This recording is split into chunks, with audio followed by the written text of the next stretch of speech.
जी भैया, अन्ना हजारे की मांगे पूरी हुई है, देश में पूरी खुशी का लहर है, क्या कहना चाहेंगे आप? देखिए, अन्ना हजारे जी की 3 शर्तें जो उन्होंने रखी थी सिटीजन चार्टर के, लोअर ब्यूरोक्रेट्स को प्रावधान में डालने के और प्रत्येक राज्य में लोकायुक्त के गठन की, इसको दोनों सदन ने सर्वानुमति से पास करके स्टैंडिंग कमेटी के पास भेज दिया है। अब ये जो बिल आएगा पार्लियामेंट में बहस के लिए लोकपाल का, उसमें आवश्यक रूप से प्रावधान शामिल होंगे, लेकिन बाकी के सारे जो प्रावधान स्टैंडिंग कमेटी के पास 3 बिल है मुख्य रूप से, सरकार का बिल, माननीय अन्ना हजारे जी का जन लोकपाल बिल और अरुणा राय जी का बिल, ये तीनों का कंप्रहेंसिव ड्राफ्ट तो स्टैंडिंग कमेटी को बनाना है। और बिल किस रूप में ड्राफ्ट आएगा पार्लियामेंट में, कब पारित होगा, कैसे पारित होगा, ये भविष्य के गर्भ में है। इसलिए मैं ऐसा समझता हूं कि अभी हमको 1/4 जीत मिली है। अन्ना हजारे जी ने जरूर कहा है कि आधी जीत मिली है, मैं ऐसा समझता हूं कि 1/4 जीत है। हमसे सरकार राजनीति कर रही है और इस आंदोलन को राजनीति के भंवर में डालने की कोशिश कर रही है। मेरा सीधा यह मानना है, मेरी छोटी बुद्धि है, छोटे शहर में रह करके लोगों को मैं मार्गदर्शन करता हूं, लेकिन मैं ये साफ कह सकता हूं, मुझे जो दिखाई दे रहा है कि बड़ी कुशलता से सत्तारूढ़ के लोग, सत्तारूढ़ नेता और जो इस देश के भ्रष्ट नेता हैं, वो आंदोलन को फ्यूज करना चाहते हैं। और जैसा इसके पहले 8 बार और लोकसभा के अंदर लोकपाल बिल आया, पारित नहीं हो पाया, मुझे संदेह है इस बार पारित होगा कि नहीं। इसलिए अन्ना हजारे जी को इस लड़ाई को तब तक लड़नी पड़ेगी जब तक यह अपने अंजाम तक नहीं पहुंचे और ये भ्रष्ट लोगों के दलदल में ये बिल फंस करके न रह जाए। लोगों को सावधान रहने की जरूरत है। चलो कॉल रोल जी भैया, क्या कहना चाहेंगे? ये स्वतंत्रता की दूसरी लड़ाई का एक मुकाम तय हुआ है, जिसमें जनतंत्र के आगे सत्ता तंत्र, मेरे शब्दों में सत्ता तंत्र हारा है। लेकिन राजनीतिक झंझावातों में यह आंदोलन न उलझे, इसके लिए हमें सतर्कता के साथ इस लड़ाई को निरंतर जारी रखना होगा, तभी हम संपूर्ण जीत हासिल कर पाएंगे। अन्यथा भ्रष्टाचारियों की कूटनीति और रणनीति के आगे ये आंदोलन अपना दम तोड़ देगा, ऐसा मेरा मानना है। अन्ना जी ने जो आंदोलन प्रारंभ किया था, आज उसकी जीत हुई है ऐसा मान रहे हैं, लेकिन अन्ना जी ने खुद ने बोला है कि ये अधूरी जीत है, क्योंकि अभी लड़ाई बहुत लंबी चलनी है और हमें बहुत रास्ता पार करना है और सबका सहयोग रहा है। और ये जो है जनता की जीत है संसद के ऊपर, क्योंकि संसद हमारे द्वारा ही निर्वाचित होती है। संसद में जो जाते हैं वो हमारे ही जो है नुमाइंदे हैं, और वो अगर हमारी बात नहीं मानेंगे तो हमें सत्याग्रह पर उतरना पड़ेगा। और आज एक बहुत बड़ी बात ये हुई है कि उनके आह्वान पर पूरी भारतवर्ष की जनता जो है उठ के खड़ी हो गई है, चाहे वो बॉम्बे के जो है जो वो डब्बे देने वाले हों, चाहे वो जो है जो मतलब से गरीब आदमी हो, हर स्कूल के बच्चे, युवा, बुढ़े और सारे ही लोग जो है एक उनके आवाज़ पे खड़े हुए। और आज यही कारण है कि एकता के कारण से हम जीते हैं। हमारे ऊपर डिवाइड एंड रूल से अंग्रेजों ने राज किया, और आज भी ये ट्रांसफर ऑफ पावर के ऊपर जो आज जो बैठे हैं वो भी उसी तरह का कार्यक्रम करके और हमें नीति दिखाना चाहते हैं। लेकिन आज अगर जनता एकत्रित होकर के और अच्छे कार्य के लिए संगठित होकर के कार्य करती है तो अन्ना जी का सपना सफल होगा, सफल होगा, सफल होगा।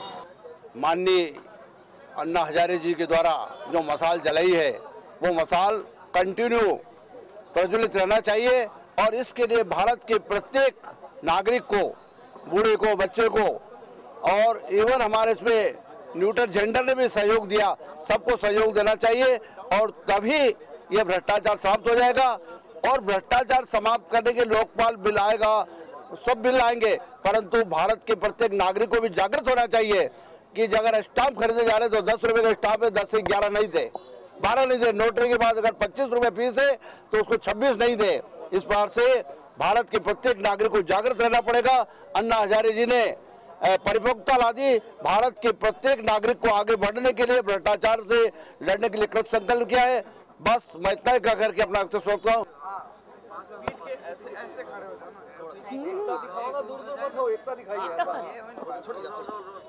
दीदी क्या कहना चाहेंगे जो अन्ना हजारे की आज जीत हुई और उन्होंने अनशन तोड़ा उसको लेकर?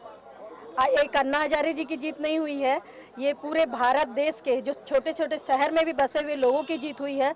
और आज अन्ना हजारे जी ने पूरे देश के लोगों के, चाहे वो किसी भी धर्म जाति पंथ विशेष के लोग हों, चाहे नौकरी पेशा हो, चाहे बच्चे बूढ़े हों, सब लोगों को एक ही मंच के नीचे ला करके राष्ट्र प्रेम देश प्रेम की भावना को लेकर के खड़े कर दिया है। और निश्चित ही ये बात आज सब लोगों के दिल दिमाग पर आ गई है कि अगर ऐसे किसी राष्ट्रीय मुद्दे को लेकर के हम सब एक होकर के चले तो वो दिन दूर नहीं जब हम किसी भी संसद को झुका सकते हैं और भारत देश को एक सर्वोच्च शिखर पर पहुंचा सकते हैं।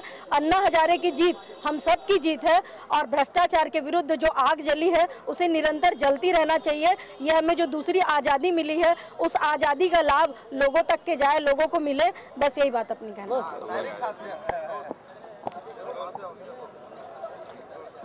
याचना नहीं अब रण होगा, भ्रष्टाचार मुक्त इस भारत को बनाने के लिए संग्राम महाभीषण होगा। अन्ना जी ने हमें यह संदेश दिया है कि हमारे जो फंडामेंटल जो राइट्स हैं वह तो हमारे पास है ही हैं, लेकिन अधिकार को उपयोग करने के पहले आपके कुछ कर्तव्य होते हैं, उस कर्तव्य की जागृति उन्होंने लाई है। अगर हमारे जो फंडामेंटल राइट्स के द्वारा अगर हम जो जनप्रतिनिधि चुन के पार्लियामेंट विधानसभा में भेजते हैं, यदि वो अपने जो कर्तव्य के निर्वहन से चूक करते हैं तो हमें अपने कर्तव्य का बोध होना चाहिए। और ऐसी जागृति उन्होंने पूरे देश में जगाई है। उसके माध्यम से अगर यह अलख लगातार जलते रहता है और जलायमान रखने में हम सब सफल हो जाते हैं तो निश्चित रूप से इस देश की कायाकल्प करने के लिए जो जो नियम कानून की आवश्यकता है वो सारा संसद के माध्यम से पारित कराकर इस भारत को भव्य भारत बनाने में हम सफल होंगे। इसलिए मैं अन्ना हजारे जी का धन्यवाद करता हूँ, कोरबा के नागरिकों का धन्यवाद करता हूँ। पूरे भारतवर्ष में जो अलग जगाया है या प्रेरणा लेने की बात है, ऐसा लगता है कि हम इस आजाद भारत में पुनः भारत को भव्य और सभ्य बनाने के लिए एक आजादी की लड़ाई लड़ रहे हैं। इसलिए आप सबका धन्यवाद। भारत माता की वंदे वंदे। अन्ना नहीं आजादी है, के ऊपर आज हम लोगों ने और हमारे प्रत्येक लोगों ने इसलिए विश्वास किया कि उन्होंने सबसे पहले जहां वो निवास करते हैं अपने ग्राम, उसको उन्होंने स्वर्ग बनाया। जो व्यक्ति अपने हमारे देश के लोगों ने देखा कि अन्ना हजारे जी अपने गांव से लेकर के जिला से लेकर के राज्य से लेकर के आज राष्ट्र के और इस भ्रष्टाचार रूपी दानव को दूर करने के लिए जो संघर्ष किए उसमें हमारे देश के लोगों ने इसीलिए योगदान दिया है कि नेतृत्व ऐसा होना चाहिए। इसलिए मेरा इस आंदोलन से यह सबसे बड़ा मांग इस देश के लोगों से है और जो नेतृत्व करना चाहते हैं उनसे है कि पहले आप अपने गली को, अपने मोहल्ले को और आप जहां निवास करते हैं उस ग्राम को, उस मोहल्ले को आप स्वच्छ बनाइए, उस मोहल्ले को आप स्वस्थ बनाइए, तभी जाकर हमारा यह देश पूर्ण स्वस्थता की ओर प्रस्थान करेगा और भ्रष्टाचार रूपी दाना मिट करके हमारे देश के लोगों में आध्यात्मिकता जगेगा। भारत माता की। छोटा संक्षेप में बताइएगा, अन्ना हजारे की जीत में आप क्या कहना चाहेंगे? देश में ये कानून बनने के बाद मेरा ये मानना है कि भ्रष्टाचार मुक्त भारत बनाने के लिए देशवासियों को, हमारे कोरबा वासियों को, अगर कोई भ्रष्टाचारी अधिकारी द्वारा कोई प्रताड़ित होता है तो उसकी आवाज़ उस प्रताड़ित व्यक्ति के साथ में एक दूसरे नागरिक कंधे से कंधा मिला के उसकी आवाज़ को बुलंद करें और अन्याय का प्रतिरोध करें, तभी देश भ्रष्टाचार मुक्त हो सकता है। सिर्फ कानून बनाने से कुछ नहीं होगा।